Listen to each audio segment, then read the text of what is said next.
നമസ്കാരം, ഞാൻ ബൈജു നായർ. നമ്മുടെ ചാനലിലേക്ക് സ്വാഗതം. ലോകത്തിലെ ഏറ്റവും സേഫസ്റ്റ് വാഹനവുമായിട്ടാണ് ഞാൻ രാവിലെ വന്നിരിക്കുന്നത്. അതിൻ്റെ പേര് വോൾവോ XC90 എന്നാണ്.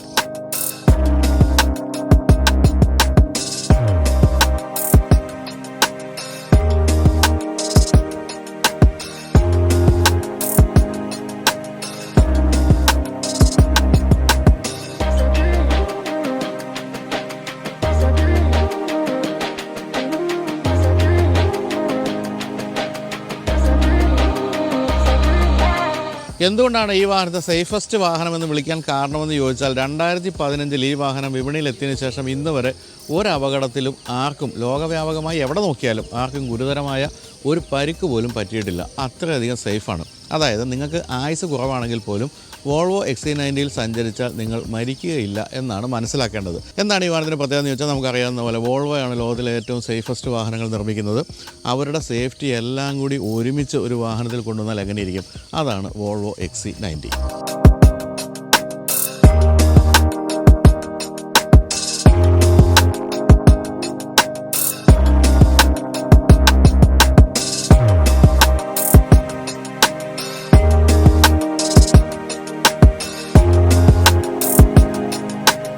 വോൾവോയുടെ ചെറിയ വാഹനങ്ങൾ ഞാൻ പറഞ്ഞത് ബസ്സുകൾ ഒഴിച്ചു നിർത്തിയാലുള്ള മറ്റ് ചെറിയ പാസഞ്ചർ വാഹനങ്ങൾ ലോക നിലവാരത്തിലേക്ക് എത്തിയത് XC90യുടെ വരവോടെയാണ് എന്നാണ് ഞാൻ കരുതുന്നത്. XC90 നമ്മൾ ആദ്യമായിട്ട് ഓടിച്ച സമയത്ത് വിചാരിച്ചു ഇത് വോൾവോ തന്നെയാണോ എന്നുള്ള കാര്യം. അതിനു മുമ്പുള്ള വോൾവോയുടെ വാഹനങ്ങൾ എന്താ പറയേണ്ടത്, ഒരു എക്സൈറ്റിംഗ് അല്ലാത്ത വാഹനങ്ങളായിരുന്നു. അത് കാഴ്ചയിലായാലും അത് ഇൻറ്റീരിയർ ആയാലും അത് അങ്ങനെ മൊത്തത്തിൽ ഒരു എക്സൈറ്റിംഗ് അല്ലായിരുന്നു. പക്ഷേ XC90 വന്നതോടുകൂടിയാണ് കാര്യങ്ങളെല്ലാം പാടെ മാറിയത്. ഇപ്പോൾ ലോക നിലവാരമുള്ള വാഹനങ്ങളാണ്. അന്നും സേഫ്റ്റിയുടെ കാര്യത്തിൽ മോശമല്ല എങ്കിൽ പോലും ഡിസൈനിൻ്റെ കാര്യത്തിലും ഇൻറ്റീരിയറിൻ്റെ കാര്യത്തിലും ഫീച്ചേഴ്സിൻ്റെ കാര്യത്തിലും എല്ലാം ലോകത്തിലെ ഏതൊരു പ്രീമിയം വാഹനത്തോടും കിടപിടിക്കാവുന്ന രീതിയിലേക്ക് വോൾവോയുടെ വാഹനങ്ങൾ മാറിയത് XC90 വന്നപ്പോഴാണ്. 2015 ശേഷം 2019 ഒരു ഫേസ് ലിഫ്റ്റ് XC90 സംഭവിച്ചു. അതിനുശേഷം വന്നിരിക്കുന്നത് 2022 കാര്യമായ ഫേസ് ലിഫ്റ്റ് വന്നത്. ആ ഒരു വാഹനമാണ് നമ്മോടൊപ്പം ഉള്ളത്. പക്ഷേ അതിനുശേഷം 2023 കണക്ടിവിറ്റി ഫീച്ചേഴ്സ് ഉൾപ്പെടെയുള്ള കാര്യങ്ങളിൽ വലിയ മാറ്റം വീണ്ടും സംഭവിച്ചു. അങ്ങനെ എല്ലാ തരത്തിലും ഫുള്ളി കണക്റ്റഡ് ആയിട്ടുള്ള ഫുള്ളി ലോഡഡ് ആയിട്ടുള്ള വാഹനമാണ് ഇപ്പോൾ 2023 നമ്മോടൊപ്പം ഉള്ളത്. നമ്മുടെ സിനിമാ രംഗത്തൊക്കെ ആണെങ്കിലും ഈ വാഹനത്തിന് വലിയ കാര്യമായ രീതിയിലുള്ള ആരാധകരുണ്ട്. നമ്മുടെ പ്രിയപ്പെട്ട നടന്മാരും സംവിധായകരും നിർമ്മാതാക്കളും എല്ലാം തന്നെ ഈ വാഹനം വാങ്ങിച്ചിട്ടുണ്ട്. ഇപ്പോൾ സംവിധായകരുടെ കാര്യം നോക്കുകയാണെങ്കിൽ നമ്മുടെ ബേസിൽ ജോസഫ്, നമ്മുടെ നടനും സംവിധായകനുമായ ബേസിൽ ജോസഫ്, അതുപോലെ തന്നെ സംവിധായകൻ ദിലീഷ് പോത്തൻ, ആഷിഖ് അബു, അൻവർ റഷീദ്, പിന്നെ നയൻതാര, നമ്മുടെ പ്രിയപ്പെട്ട നടൻ ഇന്ദ്രജിത്ത്, അങ്ങനെ പലരും ഈ വാഹനം സ്വന്തമാക്കിയിട്ടുണ്ട്. ഇവരെല്ലാവരും വളരെ ഹാപ്പിയുമാണ്. പലരോടും ഞാൻ സംസാരിച്ചിട്ടുമുണ്ട്. എന്തായാലും ഈ വാഹനത്തിൻ്റെ പ്രത്യേകത എന്താണെന്ന് ചോദിക്കുകയാണെങ്കിൽ വോൾവോയുടെ സേഫ്റ്റി അത് തന്നെയാണ് പ്രധാനമായിട്ടും പറയാവുന്നത്. പക്ഷേ കാഴ്ചയുടെ കാര്യത്തിലും എനിക്ക് തോന്നുന്നത് മറ്റ് ജർമ്മൻ വാഹനങ്ങളുമായിട്ട് കമ്പയർ ചെയ്യുമ്പോൾ ഒരു വ്യത്യസ്തമായ രൂപം ഈ വാഹനത്തിനുണ്ട് എന്നുള്ള കാര്യമാണ്. വോൾവോയ്ക്ക് മാത്രം നൽകാൻ കഴിയുന്ന ഒരു രൂപഭംഗി അതാണിപ്പോൾ ഈ വാഹനത്തിനുള്ളത്. മറ്റൊരു പ്രത്യേകത, ഇപ്പോൾ വോൾവോയുടെ ഇന്ത്യയിലെ എല്ലാ വാഹനങ്ങളും ഇലക്ട്രിക്കും കൂടി ആയി മാറിയിട്ടുണ്ടെന്നുള്ള കാര്യമാണ്. അതായത് ഹൈബ്രിഡ് ടെക്നോളജിയിലേക്കാണ് ഇപ്പോൾ വന്നിരിക്കുന്നത്. ഈ വാഹനത്തിനുമുണ്ട് പെട്രോൾ എഞ്ചിനോടൊപ്പം തന്നെ ഒരു ഇലക്ട്രിക് മോട്ടറും. അതുകൊണ്ട് തന്നെ രസകരമാണ് ഈ വാഹനം ഓടിക്കാൻ. തന്നെയുമല്ല സ്റ്റാർട്ട് ചെയ്ത് കിടന്നാലൊന്നും ശബ്ദം പോലും ഇല്ലാത്ത അവസ്ഥയാണ്. XC90 ആദ്യകാലത്ത് ഡീസൽ എഞ്ചിൻ ഉണ്ടായിരുന്നെങ്കിൽ ഇപ്പോൾ വോൾവോ പൂർണ്ണമായും പെട്രോൾ എഞ്ചിനിലേക്ക് മാറിയിരിക്കുകയാണ്. എന്ന് മാത്രവുമല്ല 2030 കൂടി പൂർണ്ണമായും ഇലക്ട്രിക് ആകും എന്ന് വോൾവോ പ്രഖ്യാപിച്ചിട്ടുണ്ട്. ആ രീതിയിലാണ് വോൾവോയുടെ കമ്മിറ്റ്മെൻറ്റ്, പ്രകൃതിയോടുള്ള കമ്മിറ്റ്മെൻറ്റ്. ഇപ്പോൾ ഞാൻ ഈ വാഹനത്തിൻ്റെ ഡീലർഷിപ്പിൽ സംസാരിച്ചപ്പോൾ നമ്മുടെ ഷിൻഡോയാണ് ഇപ്പോൾ അവിടെ പ്രധാനമായിട്ടും കാര്യങ്ങളൊക്കെ കൈകാര്യം ചെയ്യുന്നത്. ഷിൻഡോ പറഞ്ഞത് എത്രത്തോളം ചെടികൾ വേണം ഒരു ഡീലർഷിപ്പിന് ചുറ്റും എന്ന് പോലും കൃത്യമായ കണക്ക് വോൾവോ കൊടുത്തിട്ടുണ്ട്. അത്രയധികം പ്രകൃതിയോട് ചേർന്ന് നിൽക്കുന്നൊരു കമ്പനിയാണ് വോൾവോ. അപ്പോൾ എനിക്ക് തോന്നുന്നു വോൾവോ ആയിരിക്കും ഒരു പക്ഷേ ലോകത്തിൽ ആദ്യമായിട്ട് ഫുള്ളി ഇലക്ട്രിക് വാഹനങ്ങളിലേക്ക് മാറാൻ പോകുന്ന ഒരു കമ്പനി എന്നുള്ള കാര്യം. എന്തായാലും നമുക്കിനി XC90 2023 മോഡലിനെ ഒന്ന് അടുത്ത് കാണാം. അടുത്ത് കാണുമ്പോൾ വലിയ വ്യത്യാസമൊന്നും 2023 മോഡലുമായിട്ട് നിങ്ങൾക്ക് എക്സ്റ്റീരിയറിൽ കാണാനില്ല. ഇൻറ്റീരിയറിൽ കണക്ടിവിറ്റി ഫീച്ചേഴ്സിലാണ് പ്രധാനമായിട്ടും മാറ്റം വന്നിരിക്കുന്നത് ഞാൻ പറഞ്ഞല്ലോ. എങ്കിലും എത്ര മനോഹരമാണ് ഈ വാഹനമെന്ന് നോക്കുക. ഇതിൻ്റെ ഗ്രില്ലൊക്കെ എത്ര ഗംഭീരമായിട്ടാണ് ഡിസൈൻ ചെയ്തിരിക്കുന്നത്. അതിൽ ഈ കാണുന്ന സ്റ്റീൽ ഫിനിഷുള്ള ഭാഗവുമുണ്ട്, ബ്രഷ്ഡ് അലൂമിനിയം ഫിനിഷുള്ള ഭാഗവുമുണ്ട്. ഈ ഭാഗം ഒരല്പം ഉള്ളിലേക്ക് വലിഞ്ഞു നിൽക്കുന്നു. ഇവിടെ വോൾവോയുടെ വലിയ ലോഗോയും അത് ബ്ലാക്കും അതുപോലെ തന്നെ സ്റ്റീൽ ഫിനിഷുമാണ് കൊടുത്തിരിക്കുന്നത്. ഇവിടെ തോഴ്സ് ഹാമർ എന്ന് കമ്പനി വിളിക്കുന്ന രീതിയിലുള്ള ആ ഡിസൈൻ രീതിയിലുള്ള ഇൻഡിക്കേറ്ററും ഡേറ്റ റണ്ണിംഗ് ലാമ്പും കൂടെ ചേർന്ന LED ലൈനാണ് ഈ കാണുന്നത്. അതിഗംഭീരമായ മനോഹരമായ ഹെഡ്ലൈറ്റിൻ്റെ എലമെൻറ്റുകളൊക്കെയാണ് ഉൾഭാഗത്ത് കാണുന്നത്. ഫുൾ LED ലൈറ്റുകളാണ് ഈ വാഹനത്തിനുള്ളത്. ഏറ്റവും താഴെയായിട്ട് ബമ്പറിൻ്റെ ഏറ്റവും താഴെ നമുക്ക് ഫോഗ് ലാമ്പ് കാണാം. ഈ ഭാഗത്തൊക്കെ സ്റ്റീൽ ഫിനിഷുള്ള ഭാഗങ്ങൾ കൊടുത്തിരിക്കുന്നു. ഒരു എയർ ഡാം ഇവിടെയും കാണാം. അതുപോലെ കട്ടുകളൊക്കെ നല്ല ഭംഗിയായിട്ടുണ്ട്. കട്ടുകൾ ഗ്രീസുകളൊക്കെ ഭംഗിയായിട്ട് കൊടുത്തിരിക്കുന്നു. അങ്ങനെ മൊത്തത്തിൽ വോൾവോയുടെ ഒരു പ്രശ്നമായിട്ട് എനിക്ക് തോന്നിയിരിക്കുന്ന ഒരു കാര്യം ഇതിലുണ്ട്. അതായത് ഏതൊരു വാഹനത്തിൻ്റെ മുൻഭാഗത്തിന് ഏതാണ്ട് ഒരേ രൂപമാണ്. അത് വോൾവോ, സ്കോഡ തുടങ്ങിയ കമ്പനികളുടെ ഒരു പ്രശ്നമാണ്. അങ്ങനെ വളരെ വ്യത്യസ്തമായ ഒരു മുൻഭാഗം എല്ലാ വാഹനങ്ങൾക്കും കൊടുക്കാൻ അവർക്ക് സാധിക്കാറില്ല. അത് ഈ ഗ്രില്ല് എപ്പോഴും ഒരുപോലെ ഇരിക്കുന്നതിൻ്റെ പ്രശ്നമാണെന്ന് തോന്നുന്നു. എന്തായാലും ഈ വാഹനവും XC40 എല്ലാം കണ്ടു കഴിഞ്ഞാൽ മുൻഭാഗത്ത് ഏതാണ്ട് ഒരേ ഒരു രൂപം തന്നെയാണ്. ആ ഒരു പ്രശ്നം മാറ്റി നിർത്തിയാൽ അതിഗംഭീരമാണ് ഈ വാഹനത്തിൻ്റെ മുൻഭാഗം എന്നാണ് പറയേണ്ടത്. അതുപോലെ തന്നെ വളരെ പ്രോമിനൻ്റ് ആയിട്ടുള്ള ബോണറ്റ് ലൈനൊക്കെ കാണാം. ഈ വശത്തേക്ക് തള്ളി നിൽക്കുന്ന വളരെ വീതിയുള്ള രൂപമാണ് മുൻഭാഗത്ത് നിന്ന് കാണുന്നത്. 20 ഇഞ്ചിൻ്റെ മിഷലിൻ ടയേഴ്സാണ് നമ്മളീ കാണുന്നത്. ഇതൊരു വലിയ ഒരു SUV ആണെങ്കിൽ പോലും അങ്ങനെ വളരെ കനത്ത വീലാർച്ച് ഒന്നും കൊടുത്തിട്ടില്ല. കുറച്ച് സോഫ്റ്റ് ആയിട്ടുള്ള ഡിസൈൻ രീതികളാണ് പ്രയോഗിച്ചിരിക്കുന്നത്. പക്ഷേ അലോയ് വീലിൻ്റെ ഡിസൈൻ വളരെ ഭംഗിയായിട്ടുണ്ട്. ധാരാളം സ്പോക്കുകളോട് കൂടിയ അലോയ് വീലാണ് കൊടുത്തിരിക്കുന്നത്. അല്പം ഉയർന്ന ഗ്രൗണ്ട് ക്ലിയറൻസ് ഉള്ള വാഹനമായതുകൊണ്ട് തന്നെ ഫുഡ് സ്റ്റെപ്പ് കൊടുത്തിട്ടുണ്ട്. അതിൽ ബ്ലാക്ക് എലമെൻസും കൊടുത്തിരിക്കുന്നു. ഇവിടെയായിട്ട് സ്റ്റീൽ ഫിനിഷുള്ള ഭാഗമുണ്ട്. അതുപോലെ സൈഡ് വ്യൂ മിറേഴ്സിലും ടേൺ ഇൻഡിക്കേറ്റേഴ്സ് കൊടുത്തിരിക്കുന്നു. വശക്കാഴ്ചയിൽ ഒരു കാര്യം നമുക്ക് ബോധ്യമാകും, ഇതൊരു 3 റോ സീറ്റുള്ള അല്ലെങ്കിൽ 7 പേർക്ക് സഞ്ചരിക്കാവുന്ന വാഹനമാണ് എന്നുള്ള കാര്യം. അതുകൊണ്ട് തന്നെ വലിയ ഒരു കോർണർ ഗ്ലാസ് കൊടുത്തിട്ടുണ്ട്. ഈ ഗ്ലാസ് ഏരിയ ഒട്ടും മോശമല്ല, വളരെ വിശാലമായ ഗ്ലാസ് ഏരിയയാണ്. അതുപോലെ ഇവിടെയൊക്കെ അലൂമിനിയം ഫിനിഷുള്ള ഭാഗം മേൽഭാഗത്തൊക്കെ കൊടുത്തിട്ടുണ്ട്. ഒരു റൂഫ് റെയിൽ പോലൊരു ഭാഗവും നമുക്കിവിടെ കാണാം. ഡോർ ഹാൻഡിലുകൾ ബ്ലാക്ക് ഫിനിഷ് തന്നെ കൊടുത്തിരിക്കുന്നു. അതായത് ബോഡി കളേർഡ് തന്നെയാണ്, പക്ഷേ അതിലും സ്റ്റീൽ ഫിനിഷുള്ള ഭാഗങ്ങൾ കൊടുത്തിട്ടുണ്ട്. ഇവിടെയൊക്കെ വളരെ പ്രൊമിനൻ്റ് ആയിട്ടുള്ള ബോഡി ലൈനൊക്കെയാണ്. അതുകൊണ്ട് തന്നെ ഒരു മസിൽ മാൻ്റെ രൂപം നമുക്ക് ഈ ഭാഗത്തൊക്കെ കാണാൻ സാധിക്കും. മസിൽ മാനല്ല, മസിൽ കാറിൻ്റെ അല്ലേ, ആ രൂപമൊക്കെ നമുക്ക് കാണാൻ സാധിക്കും. പിൻഭാഗത്തേക്ക് വരുമ്പോൾ അല്പം ചെരിഞ്ഞ് വരുന്ന ബൂട്ട് ഈ ഒരു ഇൻ്റഗ്രേറ്റഡ് സ്പോയിലറിലാണ് അവസാനിക്കുന്നത്. ഇവിടെയാണ് നമുക്ക് കാണാൻ പറ്റുന്നത് വോൾവോയുടെ ഏറ്റവും എന്താ പറയുക എല്ലാ വാഹനങ്ങളിലും കാണാവുന്ന ഈ ഒരു രൂപഭംഗിയുള്ള LED ടെയിൽ ലാമ്പ്. അതിങ്ങനെ മേൽഭാഗത്തു നിന്ന് തുടങ്ങി അവസാനം വരെയുണ്ട്. വലിയ ടെയിൽ ലാമ്പാണ് കൊടുത്തിരിക്കുന്നത്. XC90 എന്നുള്ള ബാഡ്ജിങ്, വോൾവോ എന്നുള്ള ബാഡ്ജിങ്ങും. ഇവിടെ B6 ഓൾ വീൽ ഡ്രൈവ് എന്ന് കൊടുത്തിരിക്കുന്നത് ഇത് BS6 വാഹനമാണെന്നാണ് മനസ്സിലാക്കാൻ സാധിക്കുന്നത്. അതായത് 2022 തൊട്ടാണ് BS6ലേക്ക് വോൾവോയുടെ വാഹനങ്ങൾ മാറിയത്. അതാണ് ഇവിടെ കൊടുത്തിരിക്കുന്നത്. ഇത് ഓൾ വീൽ ഡ്രൈവ് വാഹനമാണ്, അതായത് 4 വീൽ ഡ്രൈവ് വാഹനമാണ് എന്നാണ് മനസ്സിലാക്കേണ്ടത്. ഇനി ബൂട്ട് സ്പേസ് നോക്കുകയാണെങ്കിൽ ഈ 3 നിര സീറ്റുകളും ഇങ്ങനെ തുറന്നു വെച്ച സാഹചര്യത്തിൽ ഇത്രയും മാത്രമാണ് ബൂട്ട് സ്പേസ്. എങ്കിൽ പോലും ഇത് മോശമല്ല, കാരണം ഇവിടെയും നമുക്ക് 3-4 പെട്ടികളൊക്കെ വയ്ക്കാവുന്ന അത്രയും സ്പേസ് ഉണ്ട്. പക്ഷേ ഈ സീറ്റുകളെല്ലാം നമുക്ക് സുഖമായിട്ട് അങ്ങോട്ട് മറിക്കാം. അങ്ങനെ ഇപ്പം മുന്നിലെ സെക്കൻഡ് റോ സീറ്റ് കൂടി ഒരല്പം മുന്നിലേക്ക് വരികയാണെങ്കിൽ ഇത് പൂർണ്ണമായിട്ടും മറിയുള്ളൂ. അങ്ങനെയാണെങ്കിൽ ധാരാളം സ്പേസ് നമുക്ക് ലഗേജ് സ്പേസ് കണ്ടെത്തുകയും ചെയ്യാം. ഇതിന് താഴെ സ്പെയർ ടയർ അടക്കമുള്ള കാര്യങ്ങൾ വയ്ക്കാനുള്ള സ്പേസ് കണ്ടെത്തിയിട്ടുമുണ്ട്. ഇവിടെ കൊടുത്തിരിക്കുന്ന സ്വിച്ച് ഈ വാഹനത്തിൻ്റെ ഹൈറ്റ് ഒരല്പം കുറയ്ക്കാനുള്ളതാണ്. അങ്ങനെ നമുക്ക് സാധനങ്ങൾ കയറ്റി വെക്കണമെങ്കിൽ വാഹനം ഒരല്പം താഴ്ന്ന് നിൽക്കുമ്പോൾ ശ്രദ്ധയിൽപ്പെട്ടിട്ടുണ്ടാവും. അതിനുശേഷം വീണ്ടും ഈ ബട്ടൺ പ്രസ് ചെയ്താൽ വാഹനം ഉയരുന്നു. അതിനുശേഷം ക്ലോസ് ചെയ്യുന്നു, പോകുന്നു. ഇതാണ് പറയേണ്ട കാര്യം. ഏതായാലും പിൻഭാഗത്തും വോൾവോയുടെ ആ ഒരു തനത് ഡിസൈൻ രീതി തന്നെയാണ് പ്രയോഗിച്ചിരിക്കുന്നത്. ഇവിടെയൊക്കെ ഒരല്പം തള്ളി നിൽക്കുന്ന ഡിസൈനാണ്. അതുപോലെ തന്നെ വളരെ വിശാലമായ ഗ്ലാസ് ഏരിയ, വളരെ എന്താ കണ്ടത് കണ്ടില്ല, ഇവൻ്റെയൊക്കെ ഒരു കനം തന്നെ കണ്ടല്ലോ. ഈ ഒരു വൈപ്പറിൻ്റെ കനം തന്നെ വോൾവോയുടെ ഒരു സേഫ്റ്റിയുടെ ഒരു ഫീല് നമ്മളെ മനസ്സിലാക്കി തരുന്നുണ്ട്. ഷാർഫിൻ ആൻറ്റിന പോലുള്ള കാര്യങ്ങൾ കൊടുത്തിട്ടുണ്ട്. ഇവിടെയും ഒരു സ്റ്റീൽ ഫിനിഷുള്ള ഭാഗം, താഴെയായിട്ട് അത്ര കനത്തതല്ലാത്ത ബമ്പറും. ഇതാണ് ഈ മൊത്തത്തിൽ വാഹനത്തിൻ്റെ രൂപമായിട്ട് പറയാവുന്നത്. എന്തായാലും മറ്റ് എല്ലാ ജർമ്മൻ വാഹനങ്ങളിൽ നിന്നും തികച്ചും വ്യത്യസ്തമായ രൂപം എന്ന് ഞാൻ വിളിച്ചത് ശരിയാണെന്ന് ഇപ്പോൾ തോന്നിയിട്ടുണ്ടാവും. വാഹനം കണ്ടപ്പോൾ ഒട്ടും തന്നെ മുഴച്ചു നിൽക്കാത്ത രീതിയിൽ വളരെ ഒതുക്കിയാണ് ഡിസൈൻ ചെയ്തിരിക്കുന്നത്. പക്ഷേ വ്യത്യസ്തമായ രൂപം നമുക്ക് എല്ലാ ഭാഗത്തും കാണാം. ഇനി നമുക്ക് ഇൻറ്റീരിയറിലേക്ക് പോകാം. കാരണം ഇൻറ്റീരിയർ എന്ന് പറഞ്ഞാൽ ഈ പറഞ്ഞ പോലെ ഒരു മഹാഭാരതം പോലെയാണ്. എത്ര പറഞ്ഞാലും തീരില്ല സേഫ്റ്റി ഫീച്ചേഴ്സിൻ്റെ കാര്യത്തിൽ. നിങ്ങൾക്ക് ഓർമ്മയുണ്ടാകും, നമ്മൾ തൃശ്ശൂർ ജില്ലയിൽ വെച്ച് S60 ഒരു വോൾവോ X60 അപകടം ഉണ്ടായതും 10-11 വാഹനങ്ങൾ ഇടിച്ച ശേഷം യാതൊരു പരിക്കുമില്ലാതെ ഡ്രൈവർ രക്ഷപ്പെട്ട കഥയൊക്കെ നമ്മളൊരു വീഡിയോ ചെയ്ത് ഓർമ്മയുണ്ടാവും. ആ രീതിയിലുള്ള സേഫ്റ്റി ഫീച്ചേഴ്സ് ഉൾഭാഗത്തുണ്ട്. അതുകൊണ്ടാണ് ഞാൻ പറഞ്ഞാലും തീരാത്ത സേഫ്റ്റി ഫീച്ചേഴ്സ് ഉണ്ടെന്നുള്ള കാര്യം. എങ്കിലും ഇൻറ്റീരിയറിലെ മറ്റ് വിശേഷങ്ങൾ എന്തൊക്കെയാണെന്ന് നോക്കാം.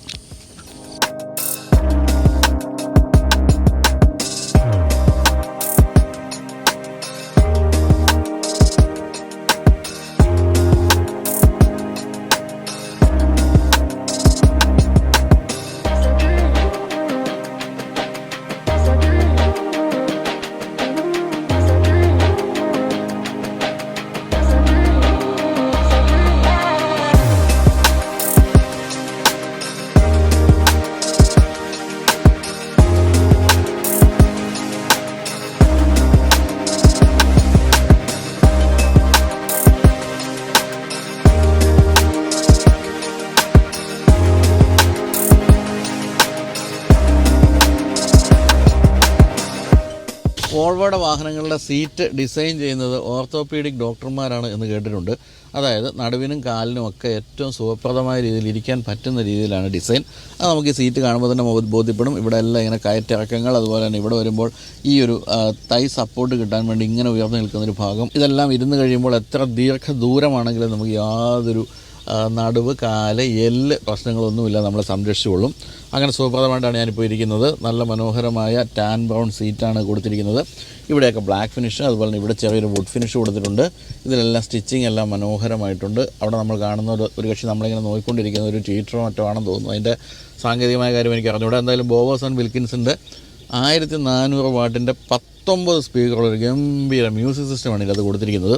ഞാനിപ്പോൾ ഈ കഴിഞ്ഞ ദിവസം ഒരു ഹോം തിയേറ്ററൊക്കെ ഇൻസ്റ്റാൾ ചെയ്യുന്നൊരു കമ്പനി പോയപ്പോൾ അതിൻ്റെ MD എന്നോട് പറയുമായിരുന്നു, ഞങ്ങളിങ്ങനെ വാഹനങ്ങളെപ്പറ്റി സംസാരിച്ചപ്പോൾ എന്നോട് പറഞ്ഞത്, അദ്ദേഹം ഒരു എന്താ പറയുക സൗണ്ടിൻ്റെ എക്സ്പേർട്ടാണ്. അദ്ദേഹം പറയുന്നത് ഏറ്റവും മനോഹരമായ സൗണ്ട് ക്വാളിറ്റിയുള്ള സ്പീക്കറുകൾ അല്ലെങ്കിൽ മ്യൂസിക് സിസ്റ്റം ഉള്ളത് വോൾവോയുടെ XC90-ലാണെന്ന് അദ്ദേഹം പറയുണ്ടായി. അത് കൃത്യമായിട്ട് നമുക്ക് ബോധ്യപ്പെടും ഈ വാഹനത്തിൻ്റെ ഉൾഭാഗത്തിരിക്കുമ്പോൾ. അതുപോലെ തന്നെ ഈ രീതിയിലുള്ള സ്ക്രീനും ആദ്യമായിട്ട് XC90-ലാണ് പ്രത്യക്ഷപ്പെട്ടത്. ഇത് നമ്മൾ ആദ്യമായിട്ട് ഇതിൻ്റെ മീഡിയ ഡ്രൈവിന് പോയപ്പോൾ ഇതൊരു വലിയ കൗതുകമായിരുന്നു. പക്ഷേ ഇതിൽ പല കാര്യങ്ങളും മിസ്സിംഗ് ആയിരുന്നു ഇത്രയും കാലം എന്നുള്ളത് മറ്റൊരു സത്യം. കാരണം ഏറ്റവും പുതിയ ഇപ്പം വളരെ ചെറിയ വാഹനങ്ങളിൽ പോലും ധാരാളം കണക്ടിവിറ്റി ഫീച്ചേഴ്സും അതുപോലെ ഇൻഫർടൈൻമെൻറ്റ് സിസ്റ്റത്തിൻ്റെ അനന്ത സാധ്യതകളൊക്കെ വന്നെങ്കിലും വോൾവോ ഒന്നും അടിച്ചു നിൽക്കുകയായിരുന്നു XC90-യുടെ കാര്യത്തിൽ. XC60-ലൊക്കെ നേരത്തെ തന്നെ അത്തരം കാര്യങ്ങൾ വന്നു കഴിഞ്ഞെങ്കിലും പല കാര്യങ്ങളിലും പിന്നിലായിരുന്നു. പക്ഷേ ഇപ്പോൾ ഏറ്റവും പുതിയ 2023 മോഡൽ വന്നപ്പോൾ ഈ ഒരു സിസ്റ്റത്തിലേക്ക് ഗൂഗിൾ ബേസ്ഡ് ആയിട്ടുള്ള ഇൻഫർടൈൻമെൻറ്റിൻ്റെ കാര്യങ്ങൾ മുഴുവൻ ഇണക്കി ചേർത്തിട്ടുണ്ട്. തന്നെയല്ല ഇതിനകത്തൊരു സിം ഉണ്ട്. ആ ഒരു സിം ഉള്ളതുകൊണ്ട് തന്നെ ധാരാളം കണക്ടിവിറ്റി ഫീച്ചേഴ്സ് ഈ വാഹനത്തിൽ വന്നിട്ടുണ്ട്. നിങ്ങൾ അമേരിക്കയിൽ ഇരുന്നുകൊണ്ട് ചെർപ്പളശ്ശേരിയിൽ കിടക്കുന്ന നിങ്ങളുടെ XC90 വേണമെങ്കിൽ സ്റ്റാർട്ട് ചെയ്യാം, ലോക്ക് ചെയ്യാം, എന്ത് കാര്യങ്ങളും ചെയ്യാവുന്ന രീതിയിലേക്ക് ആ കണക്ടിവിറ്റി ഫീച്ചേഴ്സ് വന്നിട്ടുണ്ട്. കൂടാതെ ഇതിൻ്റെ അകത്ത് അതിമനോഹരമായൊരു 360 ഡിഗ്രി ക്യാമറയുണ്ട്. അതാണ് നമ്മളിപ്പോൾ ഇവിടെ കാണുന്നത്. Parking sensors, rear auto brake എല്ലാം അതിനകത്ത് എഴുതി കാണിക്കുന്നുണ്ട്. പിന്നെ വന്നിരിക്കുന്നത് പിന്നെ ഇതിനകത്ത് കാർ സ്റ്റാറ്റസ് ഉൾപ്പെടെയുള്ള കാര്യങ്ങൾ, എയർ ക്വാളിറ്റി, അത്തരം കാര്യങ്ങളെല്ലാം തന്നെ ഉണ്ട്. ഇതിനകത്ത് പ്ലേ സ്റ്റോർ വന്നിരിക്കുന്നു, ഗൂഗിൾ അസിസ്റ്റൻറ്റ്, അതായത് വോയിസ് കമാൻഡ് എല്ലാം നമുക്ക് ഇതിനകത്ത് ഇപ്പോൾ കാണാൻ സാധിക്കുന്നുണ്ട്. ആപ്പിൾ കാർപ്ലേ, അത്തരം കാര്യങ്ങൾ, സ്പോട്ടിഫൈ എല്ലാം ഇതിനകത്ത് കാണാം. ആ രീതിയിൽ ഏതൊരു വാഹനത്തെയും പോലെ തന്നെ കണക്ടിവിറ്റി ഫീച്ചേഴ്സിൻ്റെ കാര്യത്തിൽ മുന്നിൽ എത്തിയിട്ടുണ്ട്. അഡാസ് ഫീച്ചേഴ്സ് ഞാൻ പറയാം, ഓടിക്കുന്ന സമയത്ത് പറയാം, അതെല്ലാം തന്നെ ഉണ്ട്. അത്തരം കാര്യങ്ങളെല്ലാം തന്നെ ഇത് കൊടുത്തിട്ടുണ്ട്. തന്നെയുമല്ല ഇതിൻ്റെ ഡ്രൈവ് മോഡുകൾ ഉൾപ്പെടെയുള്ള കാര്യങ്ങളൊക്കെ സ്വിച്ചൊക്കെ ഉണ്ടായിരുന്നെല്ലാം എടുത്തു കളഞ്ഞു. അതുപോലും നമുക്കിപ്പോൾ സ്ക്രീനിലാണ് നമുക്കതെല്ലാം പ്രവർത്തിപ്പിക്കേണ്ടത്. അതായത് ഡ്രൈവ് മോഡുകൾ മാറ്റാൻ പോലും നമ്മളിപ്പോൾ ഈ സ്ക്രീനിനാണ് ആശ്രയിക്കേണ്ടത്. പിന്നെ സീറ്റിൻ്റെ കാര്യങ്ങൾ, ഇവിടെയൊക്കെ കാണുന്ന സീറ്റിൻ്റെ കാര്യങ്ങളൊക്കെ നോക്കിയാൽ ഇതിൻ്റെ വെന്റിലേറ്റഡ് സീറ്റുകളാണ്. അതൊക്കെ നമുക്ക് ഇതിനകത്താണ് പ്രവർത്തിപ്പിക്കേണ്ടത്. അതുപോലെ തന്നെ ഓട്ടോമാറ്റിക് ക്ലൈമറ്റ് കൺട്രോളിൻ്റെ സ്വിച്ച്, അതിൻ്റെ താപനില, ടെമ്പറേച്ചർ തുടങ്ങിയ കാര്യങ്ങളെല്ലാം നമുക്ക് ഇതിൻ്റെ അകത്താണ് സെറ്റ് ചെയ്യേണ്ടതും മറ്റും. അതുകൊണ്ട് തന്നെ മറ്റ് ധാരാളം സ്വിച്ചുകളൊന്നും നമുക്ക് കാണാനില്ല, എല്ലാം ഈ ഒരു സ്ക്രീനിൽ ഒതുക്കിയിരിക്കുന്നു. ഇവിടെ നമുക്ക് വോളിയം കൺട്രോളിൻ്റെയും മറ്റും ചില ഫിസിക്കൽ സ്വിച്ചുകളൊക്കെ കാണാം. അതുപോലെ തന്നെ അപ്പോൾ കൂടെ കുറച്ച് നേരം ഇത് തുറക്കാൻ നോക്കിയിട്ട് സാധിച്ചില്ല. അപ്പോഴാണ് ഞാനിത് കാണുകയും ഇത് പ്രസ് ചെയ്തപ്പോൾ അദ്ദേഹം അങ്ങനെ തുറന്നു വന്നു. ആ രീതിയിൽ എല്ലാം വളരെ ഭംഗിയായിട്ടാണ് വെച്ചിരിക്കുന്നത്. ഇവിടെ ഈ കാണുന്നതാണ് വയർലെസ് ചാർജിങ്ങിൻ്റെ പാഡ് കൊടുത്തിരിക്കുന്നത്. അത് മറ്റു വാഹനങ്ങളിലെ പോലെ അകത്തേക്കൊന്നും കയറിയല്ല, വളരെ ഓപ്പണായിട്ട് തന്നെ കൊടുത്തിരിക്കുന്നു. ഇവിടെ ചാർജിങ് പോർട്ട് കൊടുത്തിട്ടുണ്ട്. വേണമെങ്കിൽ നമുക്കത് അടച്ചു വയ്ക്കാനുള്ള സംവിധാനമുണ്ട്. ഇവിടെ കപ്പ് ഹോൾഡേഴ്സ് കൊടുത്തിരിക്കുന്നു. ഇതാണ് ഇതിൻ്റെ ഏറ്റവും മനോഹരമായ മറ്റൊരു ഭാഗം. അതായത് എൻജിൻ സ്റ്റാർട്ട് സ്റ്റോപ്പ് സ്വിച്ച് ഇതാണ്. ഇപ്പോൾ ഞാൻ വാഹനം സ്റ്റാർട്ട് ചെയ്തിട്ടിരിക്കുകയാണ്. ഓഫ് ചെയ്യണമെങ്കിൽ ഇങ്ങനെ വെച്ചാൽ വാഹനം ഓഫായി കഴിഞ്ഞു. തിരിച്ചു പിടിച്ചാൽ അദ്ദേഹം ഓണായി കഴിഞ്ഞു. അതുപോലെ തന്നെ മറ്റൊരു വാഹനത്തിലും കാണാത്ത മറ്റൊരു സംഭവമാണ് ഈ കാണുന്ന ക്രിസ്റ്റൽ ക്ലിയർ ആയിട്ടുള്ള ഈ ഒരു ഗിയർ ലിവർ. ഇതൊക്കെ ഈ വാഹനത്തിൻ്റെ പ്രീമിയം ലുക്ക് എത്രത്തോളം വർദ്ധിപ്പിക്കുന്നുണ്ട് എന്ന് പറഞ്ഞു തരുന്നുണ്ട്. അതിഗംഭീരമാണ്. അതിലിങ്ങനെ പിടിച്ചുകൊണ്ടിരിക്കാൻ തന്നെ എന്ത് രസമാണെന്നറിയാമോ. എന്തായാലും ഇവിടെ എല്ലാം ഈ ഒരു ടാൻ ബോൺ കൊടുത്തിട്ടുണ്ട്. അതിൻ്റെ സ്റ്റിച്ചിങ് ഒക്കെ ഇവിടെ കാണാം. ധാരാളം സ്റ്റോറേജ് സ്പേസ് ഉണ്ട്, നമ്മൾ കണ്ടു കഴിഞ്ഞു, കപ്പ് ഹോൾഡേഴ്സും മറ്റും. ഇനി ഈ ആംറസ്റ്റിൻ്റെ താഴെയുള്ളൊരു സ്റ്റോറേജ് സ്പേസാണ് കാണാനുള്ളത്. ഇത് ചിൽഡാണ്, അതായത് നമുക്ക് സാധനങ്ങൾ തണുപ്പിച്ച് സൂക്ഷിക്കാം. അതുകൊണ്ട് തന്നെ ഞാൻ ചില സാധനങ്ങൾ ഇവിടെ തണുപ്പിച്ച് സൂക്ഷിച്ചിട്ടുമുണ്ട്. ആരും കൊതിക്കരുത് രാവിലെ. കണ്ട നമുക്കെല്ലാം പ്രിയപ്പെട്ട സ്കീ ഐസ്ക്രീമിൻ്റെ കുറേ പ്രൊഡക്റ്റുകളാണ്. ഇത് ഡൊഡോമ ബാർ എന്ന ചോക്ലേറ്റ് ബാറാണ്. ഇത് ബ്ലാക്ക് കറണ്ടാണ്. ഇത് എനിക്ക് വളരെ ഇഷ്ടപ്പെട്ട ഒരു സംഭവമാണ്. ഇത് ഗുഡ് ബഡ് എന്നാണ് ഇതിൻ്റെ പേര്. ഇതിൽ ധാരാളം ഫ്ലേവേഴ്സ് ഒരുമിച്ച് വരുന്നുണ്ട്. പിന്നെ ഇവിടെ ഉള്ളത് പാഷൻ ഫ്രൂട്ടിൻ്റെ ട്വിസ്റ്റർ. പക്ഷേ എനിക്ക് ഇതിൽ കഴിക്കാൻ തോന്നുന്നു, രാവിലെ കഴിക്കാൻ തോന്നുന്നത് ഈ കാണുന്ന ഡൊഡോമ ബാറാണ്. ഡൊഡോമ ബാറിൻ്റെ പ്രത്യേകത എന്താണെന്ന് നോക്കാം. ആഹാ, ഇത് കണ്ടോ, കണ്ടാൽ തന്നെ കൊതി വരുന്നു. ഇത് ചോക്ലേറ്റ് ഡിപ്പ് ചെയ്ത ഐസ്ക്രീം ബാറാണ്. കൂടാതെ ഇതിൽ ക്രഞ്ചീസും കൊടുത്തിട്ടുണ്ട്. കടിക്കുമ്പോൾ ഇങ്ങനെ പൊട്ടും. ക്രഞ്ചീസിൻ്റെ പൊട്ടലുണ്ടല്ലോ, ആ ഒരു പൊട്ടലുണ്ടാവും. ഈ സ്കീ ഐസ്ക്രീം നമുക്കെല്ലാം അറിയാമല്ലോ. നമ്മൾ എവിടെ പോയാലും നമ്മൾ ഫാമിലിയായിട്ട് പോയാലും ഒറ്റയ്ക്ക് പോയാലും എല്ലാം കഴിക്കുന്നത് സ്കീ ഐസ്ക്രീമാണ്. സ്കീ ഐസ്ക്രീമിൻ്റെ ഏറ്റവും ഗംഭീരമായ ഒരു സംഭവമാണ് ഈ പറഞ്ഞ ഡൊഡോമ ബാർ. അപ്പോൾ ഇതിങ്ങനെ സൂക്ഷിക്കാം ഇതിൻ്റെ ഉള്ളിൽ എന്നുള്ളതാണ് പ്രത്യേകത. അപ്പോൾ അപ്പുക്കുട്ടൻ കൊതിച്ച് നോക്കിക്കൊണ്ടിരിക്കുകയാണ്. പക്ഷേ അപ്പുക്കുട്ടനുള്ളത് ഞാൻ ബൂട്ടിൽ വെച്ചിട്ടുണ്ട്. അപ്പുക്കുട്ടൻ കൊതിച്ച് എനിക്ക് വയറിന് പ്രശ്നമൊന്നും ഉണ്ടാക്കരുത്. അപ്പോൾ സ്കീ ഐസ്ക്രീം കഴിച്ചതിന് ശേഷമാകാം ഇനി ബാക്കി ഷൂട്ട്. പനോരമയ്ക്കായിട്ടുള്ള സൺറൂഫാണ് കൊടുത്തിരിക്കുന്നത്. ഐസ്ക്രീം കഴിക്കുമ്പോൾ ഇത് തുറന്നു വെച്ച് കഴിക്കാനുള്ള ആ ഒരു സംവിധാനവും കൊടുത്തിട്ടുണ്ട്. എന്നാൽ ഇവിടെയൊക്കെ ബ്ലാക്ക് ഫിനിഷ് കൊടുത്തിരിക്കുന്നത് എനിക്ക് ഇഷ്ടപ്പെട്ടു. അത് അതിൻ്റേതായ ഒരു എലഗൻസ് കൊടുക്കുന്നുണ്ട്. ഡോർ പാഡിലേക്ക് പോയാൽ വലിയൊരു ബോട്ടിൽ ഹോൾഡർ ഉണ്ട്. അതുപോലെ തന്നെ ചെറിയ സാധനങ്ങൾ സൂക്ഷിക്കാം. പിന്നെ അവിടെയും സ്പീക്കേഴ്സ് ഈ 19 ഒപ്പിക്കണമല്ലോ, 19 എണ്ണം എവിടെയെങ്കിലും കുത്തിക്കയറണമല്ലോ, എല്ലായിടത്തും കൃത്യമായിട്ടും സ്പീക്കേഴ്സാണ് നമുക്ക് കാണാൻ സാധിക്കുന്നത്. അതെല്ലാം അതിൻ്റെ അകത്ത് ഒരു മ്യൂസിക്കിൻ്റെ ഒരു അവസ്ഥ എന്താണ് നിങ്ങൾക്ക് മനസ്സിലാക്കി തരുന്നുണ്ടാവുമെന്ന് ഞാൻ കരുതുന്നു. സ്റ്റിയറിംഗ് വീലിലും ധാരാളം സ്വിച്ചുകളൊന്നും കാണാനില്ല. ഏതാണ്ട് ഒരു ടച്ച് ബേസ്ഡ് എന്ന് വിളിക്കാവുന്ന രീതിയിലുള്ള സ്വിച്ചുകളൊക്കെയാണ് നമുക്ക് കാണാവുന്നത്. അതുപോലെ വോൾവോയുടെ മനോഹരമായ ലോഗോ ഇവിടെ കാണാം. ലെതർ റാപ്ഡാണ് സ്റ്റിയറിംഗ് വീല്. അതിൽ സ്റ്റിച്ചിങ്ങുകളൊക്കെ കൊടുത്തിട്ടുണ്ട്. ഇവിടെ സാമാന്യം വലിയ ഒരു മീറ്റർ കൺസോളാണ്, ഡിജിറ്റൽ മീറ്റർ കൺസോൾ കൊടുത്തിരിക്കുന്നു. അതിൽ ധാരാളം ഇൻഫർമേഷനുകൾ കൊടുത്തിട്ടുണ്ട്. കൂടാതെ ഇവിടേക്ക് വരുമ്പോൾ ഇവിടെ ബൂട്ട് ഓപ്പണറിൻ്റെ സ്വിച്ചാണ് കൊടുത്തിരിക്കുന്നത്. ഈ സൈഡിൽ കൊടുത്തിരിക്കുന്നതെല്ലാം സൈഡ് വ്യൂ മിറേഴ്സിൻ്റെ സ്വിച്ചുകളൊക്കെയാണ് ഇവിടെ കൊടുത്തിരിക്കുന്നത്. ഇവിടെയൊക്കെ നമുക്ക് സ്പീക്കറുകളാണ് കാണാവുന്നത്. ഇവിടെ ഈ സീറ്റിൻ്റെ മെമ്മറി അഡ്ജസ്റ്റ്മെൻറ്റുകളാണ് കൊടുത്തിരിക്കുന്നത്. സീറ്റ് നമുക്ക് പലതരത്തിൽ ഇലക്ട്രിക്കലി അഡ്ജസ്റ്റ് ചെയ്യാൻ സാധിക്കും. എന്തായാലും ഇവിടെ മിസ്സായിരിക്കുന്ന ഒരു കാര്യം നിങ്ങൾക്ക് ഇവിടെ കാണുമ്പോൾ മനസ്സിലാകും. അത് പാഡ് ഷിഫ്റ്റേഴ്സാണ്. ഈ വാഹനത്തിന് പാഡ് ഷിഫ്റ്റേഴ്സ് ഇല്ല എന്നുള്ളൊരു കുറവുണ്ട്. അതെന്തുകൊണ്ടാണ് അങ്ങനെ സംഭവിച്ചതെന്ന് അറിഞ്ഞുകൂടാ. അതുകൊണ്ട് ഉണ്ടായിരുന്നെങ്കിൽ ഈ വാഹനത്തിൻ്റെ ഡ്രൈവ് കുറേക്കൂടി രസകരമായേനെ. കാരണം 300 BSP എഞ്ചിനാണിത്. പാഡ് ഷിഫ്റ്റേഴ്സൊക്കെ ഉപയോഗിച്ച് അങ്ങനെ ഓടിച്ചു പോകാൻ വളരെ രസകരമായിരുന്നു. എന്തായാലും ഇവിടെ നിങ്ങൾക്ക് കാണാം എത്രത്തോളം വിസിബിലിറ്റി ഉണ്ടെന്നുള്ള കാര്യം. ഇവിടെ നമ്മൾ ഇരിക്കുമ്പോൾ ഏറ്റവും സീറ്റ് ഹൈറ്റ് കൂട്ടിയാണ് ഇരിക്കുന്നത്. ഒട്ടും തന്നെ നമുക്ക് ബോണറ്റ് പോലും കാണാൻ പറ്റാത്തത്ര രീതിയിലുള്ള വിസിബിലിറ്റി കൊടുത്തിട്ടുണ്ട്. വലിയ ഒരു SUV ആയിട്ട് പോലും. നമ്മളിപ്പോൾ സെക്കൻഡ് റോ സീറ്റിലേക്ക് കയറുകയാണ്. വേണമെങ്കിൽ ഈ ഒരു ഫുഡ് സ്റ്റെപ്പ് ചവിട്ടി കയറാം. പക്ഷേ അത്രയ്ക്കൊന്നും ഹൈറ്റ് ഇല്ല. സുഖമായിട്ട് ഇങ്ങനെ തന്നെ ഇരിക്കാവുന്നതേ ഉള്ളൂ.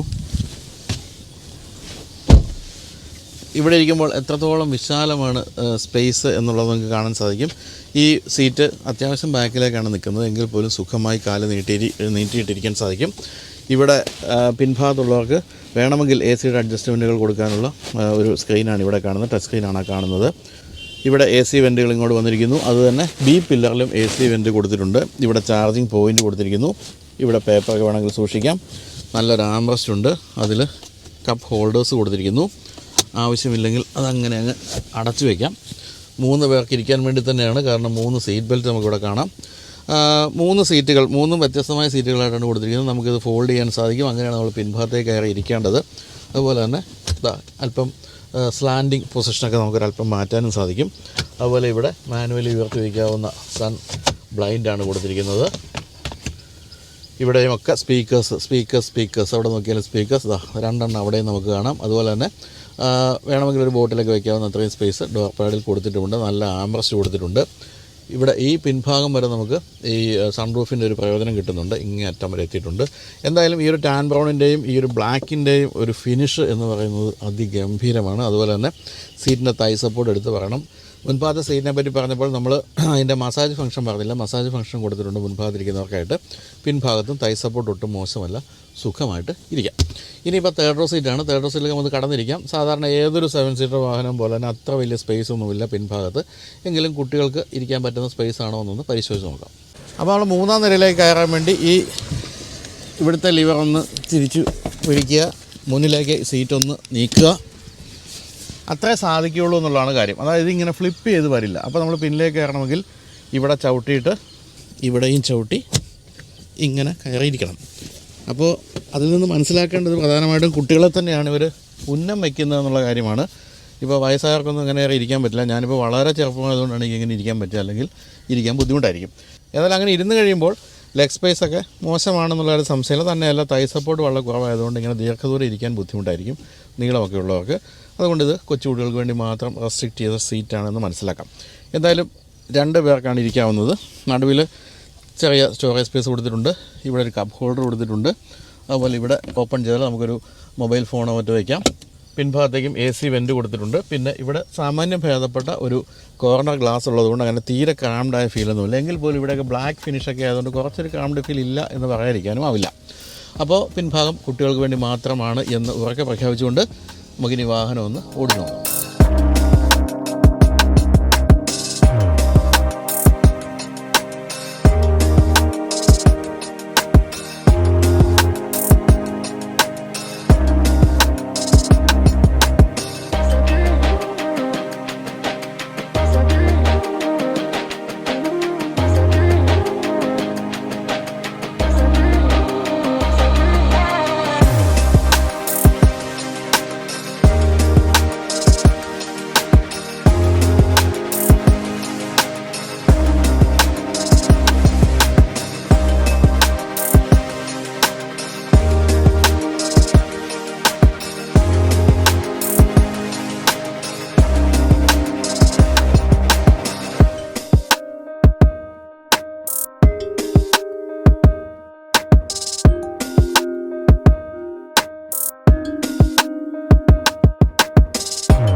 ഇന്ത്യയിലെ ബസ്സുകളുടെ മുഖച്ഛായ മാറ്റിയത് വോൾവോ എന്ന കമ്പനിയാണ് എന്ന് പറയാം.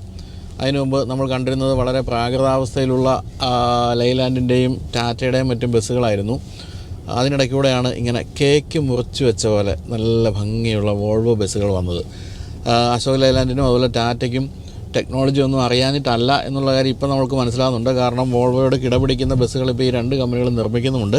പക്ഷേ ഇന്ത്യക്കാർക്ക് ഇതൊക്കെ മതി എന്ന് പണ്ട് അംബാസഡർ കാറിൻ്റെ നിർമ്മാതാക്കളായ ഹിന്ദുസ്ഥാൻ മോട്ടോഴ്സ് തീരുമാനിച്ചിരുന്നത് പോലെയാണ് അശോക് ലൈലാൻഡും ടാറ്റയും ഒക്കെ ഈ ട്രക്കുകളുടെയും ബസ്സുകളുടെയൊക്കെ ഒരു മേഖലയെ കണ്ടിരുന്നത് എന്ന് തോന്നുന്നു. എന്തായാലും വോൾവോ വന്നു കഴിഞ്ഞപ്പോഴേക്കും അതിനൊക്കെ മാറ്റം വന്നു. ഏറ്റവും ആധുനികമായ ബസ്സുകൾ നിർമ്മിക്കണം എന്ന് നിർബന്ധിതരായി തീർന്നു, അല്ലെങ്കിൽ നിർമ്മിക്കാൻ നിർബന്ധിതരായി തീർന്നു ലൈലാൻഡും ടാറ്റയും മറ്റും. പക്ഷേ ആദ്യകാലത്ത് വോൾവോയുടെ പാസഞ്ചർ വെഹിക്കിളുകൾ, ഈ തരത്തിലുള്ള വെഹിക്കിളുകൾ വന്നപ്പോൾ നമ്മൾ സ്വീകരിക്കാൻ അല്പം ഒന്ന് മടിച്ചു എന്ന് പറഞ്ഞാൽ അത് ഇവർക്ക് ആ ഒരു ടെക്നോളജിയൊക്കെ പറ്റുമോ എന്നൊക്കെ ഒന്ന് സംശയിച്ചിരുന്നു ഇന്ത്യക്കാർ. പക്ഷേ എപ്പോഴെങ്കിലും നിങ്ങൾ യൂറോപ്പിലൊക്കെ പോയിട്ടുണ്ടെങ്കിൽ നിങ്ങൾക്ക് മനസ്സിലാകും വോൾവോയുടെ ചെറിയ വാഹനങ്ങളും എത്രത്തോളം വിൽക്കുന്നുണ്ട് യൂറോപ്പ് പോലുള്ള മാർക്കറ്റിലെന്നൊക്കെ. എന്നാൽ ലോകത്തിൽ ഏറ്റവും അധികം ഓടിയ കാർ എന്നുള്ള ബഹുമതിയും ഒരു വോൾവോയുടെ മോഡലിന് തന്നെയാണ്. ആ രീതിയിൽ ഡ്യൂറബിളാണ് വോൾവോയുടെ വാഹനങ്ങൾ. ഇപ്പോൾ ഈ വാഹനം XC90 വന്നു കഴിഞ്ഞിട്ടാണ് മൊത്തത്തിൽ വോൾവോയുടെ പാസഞ്ചർ വാഹനങ്ങളുടെ മുഖച്ഛായ മാറിയെന്ന് ഞാൻ പറഞ്ഞല്ലോ. അത് സത്യമാണ്. അതിന് ശേഷം വന്ന ഓരോ വാഹനങ്ങളും എല്ലാ തരത്തിലും വളരെ പ്രീമിയമാണ്. അത് എൻജിൻ്റെ കാര്യത്തിലായാലും ഇൻറ്റീരിയറിൻ്റെ കാര്യത്തിലായാലും ഫീച്ചേഴ്സിൻ്റെ കാര്യത്തിലായാലും പിന്നെ സേഫ്റ്റി പറയാനുമില്ല, എല്ലാ തരത്തിലും പ്രീമിയം വാഹനങ്ങളാണ്. അതുകൊണ്ടാണ് ഇപ്പോൾ ഏറ്റവും പുതിയ XC40 റീചാർജ് പോലെയുള്ള വാഹനങ്ങളൊക്കെ വന്നു കഴിഞ്ഞപ്പോൾ ബുക്കിംഗ് പീരീഡൊക്കെ നീണ്ടു പോവുകയാണ്. ആ തരത്തിൽ വോൾവോയുടെ വാഹനങ്ങൾ നോക്കി നിന്ന് വാങ്ങിക്കുന്നവരുടെ എണ്ണവും കൂടിക്കൊണ്ടിരിക്കുകയാണ്. മുമ്പൊക്കെ എനിക്ക് ഓർമ്മയുണ്ട്, ഞാനൊക്കെ ഈ പ്രീമിയം വാഹനങ്ങൾ വാങ്ങിക്കാൻ വേണ്ടി നമ്മുടെ ഉപദേശം തേടി വരുന്നവരോടൊക്കെ വോൾവോ എന്ന് പറയുമ്പോൾ അയ്യോ വോൾവോ വേണ്ട, നമുക്ക് ബെൻസോ BMലേക്ക് എല്ലാം പോയാൽ പോരെ എന്ന് ചോദിക്കുമായിരുന്നു. പക്ഷേ ഇപ്പോൾ അങ്ങനെയുള്ളവർ ഇങ്ങോട്ട് തന്നെ ചോദിക്കാൻ തുടങ്ങി വോൾവോ ആയാലോ എന്ന്. ആ രീതിയിൽ ചോദിച്ച പലരും ഇപ്പോൾ XC40 റീചാർജും അതുപോലെ തന്നെ XC90 ഒക്കെ വാങ്ങിച്ചു കഴിഞ്ഞു. അപ്പോൾ ഈ വാഹനം ഓടിച്ചു കഴിയുമ്പോഴും നിങ്ങൾ അത് തന്നെ പറയും. കാരണം ഏതൊരു പ്രീമിയം വാഹനവും പോലെ തന്നെയായി ഇപ്പോൾ ഡ്രൈവിങ്ങിൻ്റെ രീതികളായാലും ഇൻറ്റീരിയർ ആയാലും ഫീച്ചേഴ്സ് ആയാലും എല്ലാം തന്നെ. അപ്പോൾ ഇനി ഒരിക്കലും മാറ്റി നിർത്തേണ്ട ഒരു പ്രീമിയം വാഹന നിർമ്മാണ കമ്പനി അല്ല വോൾവോ എന്നാണ് നമ്മൾ മനസ്സിലാക്കേണ്ടത്. ഇപ്പോൾ ഈ വാഹനത്തിൻ്റെ കാര്യത്തിൽ ഇതിൻ്റെ സീറ്റിംഗ് പൊസിഷൻ എനിക്ക് തോന്നിയത് സാധാരണ SUV-കളെ അല്പം താഴെയാണെന്ന് തോന്നി. ഞാനിപ്പോൾ മാക്സിമം ഹൈറ്റ് ഉയർത്തി വെച്ചിരിക്കുകയാണ് സീറ്റിൻ്റെ, എന്നിട്ടും ഒരല്പം താഴ്ന്ന സീറ്റിംഗ് പൊസിഷൻ, അതായത് വളരെ കമാൻഡിങ് സീറ്റിംഗ് പൊസിഷൻ അല്ല, ഒരു സെഡാന് ചേരുന്ന രീതിയിലുള്ള സീറ്റിംഗ് പൊസിഷൻ എന്നാണ് എനിക്ക് തോന്നിയത്. സെഡാൻ്റെ ഒരു രീതികൾ ഈ ഒരു സീറ്റിംഗ് പൊസിഷനിൽ കാണാമെന്ന് തോന്നി. SUV എന്ന് പറയുമ്പോൾ നമ്മളെപ്പോഴും ചിന്തിക്കുന്നത് ഫോർഡ് എൻഡേവറിൻ്റെയൊക്കെ മറ്റേ മുകളിൽ കയറി ഓടിക്കുന്ന പോലത്തെ സീറ്റിംഗ് പൊസിഷനല്ല. പക്ഷേ ഇതങ്ങനെയല്ല. എങ്കിലും പലതരത്തിൽ അഡ്ജസ്റ്റ് ചെയ്യാവുന്ന സീറ്റാണ്. അതുപോലെ തന്നെ സ്റ്റിയറിംഗ് വീലും നമുക്ക് പലതരത്തിൽ അഡ്ജസ്റ്റ് ചെയ്യാം. പക്ഷേ അത് മാനുവലാണ്, അല്ലാതെ ഇലക്ട്രിക്കൽ അഡ്ജസ്റ്റ്മെൻ്റ് അല്ല കൊടുത്തിരിക്കുന്നത്. സേഫ്റ്റി എന്ന് പറയുന്ന ഒട്ടും കുട്ടികളിയല്ല എന്നുള്ള ഈ വാഹനമാണ് നമുക്ക് മനസ്സിലാക്കി തരുന്നത്. വോൾവോ എന്ന വാഹന നിർമ്മാണ കമ്പനിയാണ് ആദ്യകാലത്ത് സീറ്റ് ബെൽറ്റ് പോലും കണ്ടുപിടിച്ചത്. സീറ്റ് ബെൽറ്റൊക്കെ കണ്ടുപിടിച്ചിട്ട് ഞാൻ ഇടയ്ക്കൊരു വീഡിയോ പറഞ്ഞാൽ കയറി വാ മക്കളെ എന്ന് പറഞ്ഞ എല്ലാ വാഹന നിർമ്മാതാക്കളോടും വരാൻ പറഞ്ഞ് എല്ലാവർക്കും അങ്ങ് ഇതിൻ്റെ ടെക്നോളജി അങ്ങ് കൊടുക്കുകയാണ് ചെയ്തത്. അല്ലാതെ അവർ പേറ്റൻ്റ് എടുത്ത് വെച്ചിട്ട് അതിൽ നിന്ന് പൈസ ഉണ്ടാക്കാൻ ഒന്നും ശ്രമിച്ചില്ല. അങ്ങനെയുള്ള പല ടെക്നോളജികളും ഈ സേഫ്റ്റിയായിട്ട് ബന്ധപ്പെട്ട പല കാര്യങ്ങളും ആദ്യം കണ്ടുപിടിക്കുന്നത് വോൾവോയാണ്. പക്ഷേ ആ ടെക്നോളജി എല്ലാവർക്കും തുറന്നു കൊടുക്കുകയാണ് വോൾവോ ചെയ്യുന്നത്. ആ തരത്തിൽ മഹാമനസ്കതയുള്ളൊരു കമ്പനിയാണ്. പിന്നെ ഞാനീ പറഞ്ഞല്ലോ, വളരെ സോഷ്യൽ കമ്മിറ്റ്മെൻ്റ് ഉള്ള കമ്പനിയാണ്, പ്രകൃതിയോട് കമ്മിറ്റ്മെൻ്റ് ഉള്ള കമ്പനിയാണ്. ആ തരത്തിൽ വ്യത്യസ്തമായ ഒരു വാഹന നിർമ്മാണ കമ്പനി എന്നാണ് നമുക്ക് വോൾവോയെ പറ്റി പറയേണ്ടത്.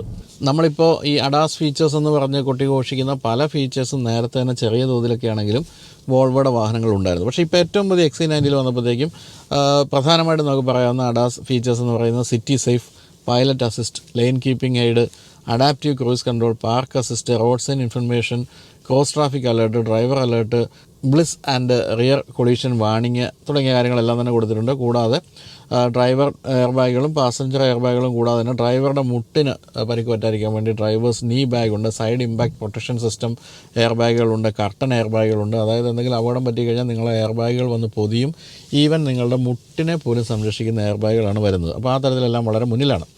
ഇനി ഈ വാഹനത്തിൻ്റെ എൻജിൻ സൈഡിലേക്ക് പോവുകയാണെങ്കിൽ 1969 cc, അതായത് 2000 cc 4 സിലിണ്ടർ ടർബോ പെട്രോൾ എഞ്ചിനാണ് കൊടുത്തിരിക്കുന്നത്. അതിൽ ഒരു ചെറിയ ഇലക്ട്രിക് ബൂസ്റ്റ് കൊടുക്കാൻ വേണ്ടി ഒരു ഇലക്ട്രിക് മോട്ടറും ഇണക്കി ചേർത്തിട്ടുണ്ട്. ഒരു 48 വോൾട്ടിൻ്റെ മൈൽഡ് ഹൈബ്രിഡ് ബാറ്ററി സെറ്റപ്പാണ് കൊടുത്തിരിക്കുന്നത്. അങ്ങനെ ടോട്ടൽ പവർ ഔട്ട്പുട്ട് എന്ന് പറയുന്നത് 300 bhp ആകും. 420 ന്യൂട്ടൺ മീറ്റർ മാക്സിമം ടോർക്കും കിട്ടും.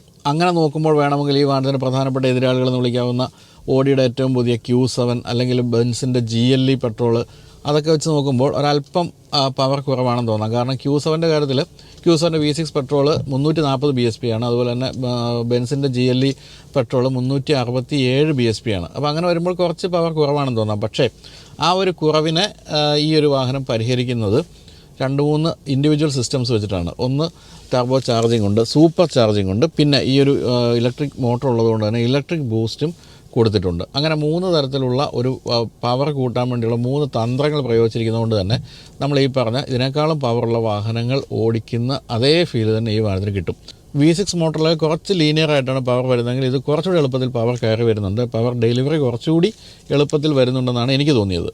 8 സ്പീഡ് ഓട്ടോമാറ്റിക് ഗിയർ ബോക്സ് ആണ് കൊടുത്തിരിക്കുന്നത്. അത് ഗംഭീരമെന്നേ പറയേണ്ടതുള്ളൂ. ഒരു തരത്തിലും ഗിയർ ഷിഫ്റ്റ് ഒന്നും അറിയുന്നില്ല. എന്തായാലും 6.7 സെക്കൻഡ്സ് കൊണ്ടാണ് ഈ വാഹനം 100 കിലോമീറ്റർ വേഗത എടുക്കുന്നത്. പിന്നെ നിങ്ങൾക്ക് ഡ്രൈവ് മോഡുകൾ മാറ്റാം. അതിൽ ഡൈനാമിക് മോഡ് എന്ന് പറയുന്ന മോഡിലൊക്കെ ഇട്ട് കഴിഞ്ഞാൽ വാഹനത്തിൻ്റെ സ്വഭാവം മൊത്തത്തിൽ ഒന്ന് മാറുന്നുണ്ട്. പക്ഷേ ഒരു 5500-6000 RPM ഒക്കെ എത്തുമ്പോഴേക്കും എൻജിൻ കുറച്ച് ഒരു നോയ്സൊക്കെ വരുന്നുണ്ട്. അതുവരെ തീർത്തും നിശബ്ദമാണ് എൻജിൻ എന്നാണ് പറയേണ്ടത്. അതുപോലെ തന്നെ ഡൈനാമിക് എന്ന് പറഞ്ഞ മോഡിലേക്ക് എത്തുമ്പോഴേക്കും ഈ ഒരു സസ്പെൻഷൻ അല്പം ഒന്ന് സ്റ്റിഫാകും. അതുപോലെ തന്നെ സസ്പെൻഷൻ ഒന്ന് ലോവേർഡ് ആകും. ആ തരത്തിൽ കൂടുതൽ റോഡ് ഗ്രിപ്പ് നമുക്ക് കിട്ടുന്നുണ്ട്. പിന്നെ ഒരു ഓഫ് റോഡ് മോഡുണ്ട്. അതാകുമ്പോഴേക്കും ഒരു അല്പം ഗ്രൗണ്ട് ക്ലിയറൻസ് ഉയരുന്നുണ്ട്. അതായത് 252 മില്ലിമീറ്റർ ആയിട്ട് ആ സമയത്ത് ഗ്രൗണ്ട് ക്ലിയറൻസ് വർദ്ധിക്കുന്നുണ്ട്. അപ്പോൾ അങ്ങനെ കുറച്ച് മോശം വഴികളിലൂടെ പോകുമ്പോൾ നമുക്ക് ആ ഒരു ഓഫ് റോഡ് എന്ന് പറയുന്ന മോഡ് ഉപയോഗിക്കാം. ഏതായാലും ഈ വാഹനം ഒരു ഓൾ വീൽ ഡ്രൈവാണ്. അതായത് ആവശ്യമെന്ന് കാണുന്ന സമയത്ത് വാഹനം സ്വയം 4 വീൽ ഡ്രൈവിലേക്കൊക്കെ മാറുന്ന സംവിധാനമാണ്. തന്നെയുമല്ല ഓൾ വീൽ ഡ്രൈവ് വാഹനങ്ങളിൽ എപ്പോഴും റോഡ് ഗ്രിപ്പ് കൂടുതലായിരിക്കും. അതാണ് അത്തരം വാഹനങ്ങളുടെ സവിശേഷത. അത് നമ്മൾ ഈ വാഹനം ഓടിക്കുമ്പോൾ എത്ര സ്പീഡ് എടുത്താലും നമുക്ക് ആ ഒരു ഗ്രിപ്പ് തീർച്ചയായിട്ടും മനസ്സിലാകുന്നുമുണ്ട്. അതുപോലെ തന്നെ ഈ വാഹനത്തിൽ എയർ സസ്പെൻഷനാണ് വരുന്നത്. എയർ സസ്പെൻഷൻ്റെ ഒരു ഭംഗിയും ഒരു സുഖവും അനുഭവിച്ചറിയാനും തീർച്ചയായിട്ടും XC90 ഓടിച്ചാൽ മതി. ഏതൊരു സ്പീഡിലും അതുപോലെ തന്നെ പതുക്കെ പോകുമ്പോഴൊക്കെ ആയാലും എയർ സസ്പെൻഷൻ്റെ ഒരു ഗുണം നമുക്ക് തീർച്ചയായിട്ടും അനുഭവിക്കാൻ കഴിയുന്നുണ്ട്. സിറ്റിയിലൊക്കെ പോകുമ്പോൾ ഒരല്പം സ്റ്റിഫാകുന്നുണ്ട്. പക്ഷേ വേഗത എടുക്കുമ്പോൾ ഒഴുകി പോകുന്നൊരു ഫീൽ സമ്മാനിക്കുന്നുമുണ്ട്. അപ്പോൾ അങ്ങനെ ചില കുറവുകൾ ഉണ്ടായിരുന്ന എല്ലാം പരിഹരിച്ചാണ് ഈ 2023 മോഡൽ XC90 വന്നിരിക്കുന്നതെന്ന് കാണാം. പ്രത്യേകിച്ച് ഏറ്റവും പ്രധാനപ്പെട്ട കണക്ടിവിറ്റി ഫീച്ചേഴ്സാണ് ഇതിൽ അധികമായിട്ട് വന്നിരിക്കുന്നത്. ഗൂഗിൾ ബേസ്ഡ് ആയിട്ടുള്ള ഇൻഫർടൈൻമെൻറ്റ് സിസ്റ്റം വന്നപ്പോൾ തന്നെ ഏറ്റവും ആധുനികമായ കണക്ടിവിറ്റി ഫീച്ചേഴ്സ് എല്ലാം വന്നു കഴിഞ്ഞു. പിന്നെ അഡാസിൻ്റെ മിക്കവാറും എല്ലാ ഫീച്ചേഴ്സും ഉണ്ട്. ഗംഭീരമായ ഒരു എൻജിനുണ്ട്. അതോടൊപ്പം തന്നെ ഇലക്ട്രിക് മോട്ടറുണ്ട്. എല്ലാ തരത്തിലുള്ള ഫീച്ചേഴ്സും കൊടുത്തിട്ടുണ്ട്. ഇൻറ്റീരിയർ ആണെങ്കിൽ കൂത്തി വരുന്ന രീതിയിലാണ് ഡിസൈൻ ചെയ്തിരിക്കുന്നത്. വാഹനത്തിൻ്റെ മൊത്തത്തിലുള്ള ഡിസൈനും വളരെ വ്യത്യസ്തമാണ്. അപ്പോൾ അങ്ങനെ എല്ലാ തരത്തിലും വോൾവോയുടെ ചെറിയ വാഹനങ്ങൾ, ചെറുത് ഞാൻ ഉദ്ദേശിക്കുന്നത് ബസ് അല്ലാത്ത വാഹനങ്ങളാണ് കേട്ടോ, അത്തരം വാഹനങ്ങളും പ്രീമിയംനെസ്സിൻ്റെ കാര്യത്തിൽ ഒട്ടും പിന്നിലല്ലാതായി മാറിയിരിക്കുകയാണ്. അപ്പോൾ 1,30,00,000 രൂപ നിങ്ങൾക്ക് മുടക്കാൻ താല്പര്യമുണ്ടെങ്കിൽ ഈ വാഹനം ഓടിക്കാതിരിക്കരുത് എന്നാണ് എനിക്ക് പറയാനുള്ളത്. അതിന് താഴേക്കുള്ള സെഗ്മെൻറ്റുകളിലും വോൾവോയുടെ വാഹനങ്ങളെല്ലാം തന്നെ മറ്റേതൊരു വാഹനവുമായിട്ടും കോമ്പീറ്റ് ചെയ്യാവുന്ന അവസ്ഥയിലാണ്. അതുകൊണ്ട് ഏതൊരു പ്രീമിയം വാഹനം വാങ്ങിക്കാൻ ഉദ്ദേശിക്കുന്നുണ്ടെങ്കിലും വോൾവോയെ മറക്കരുത്.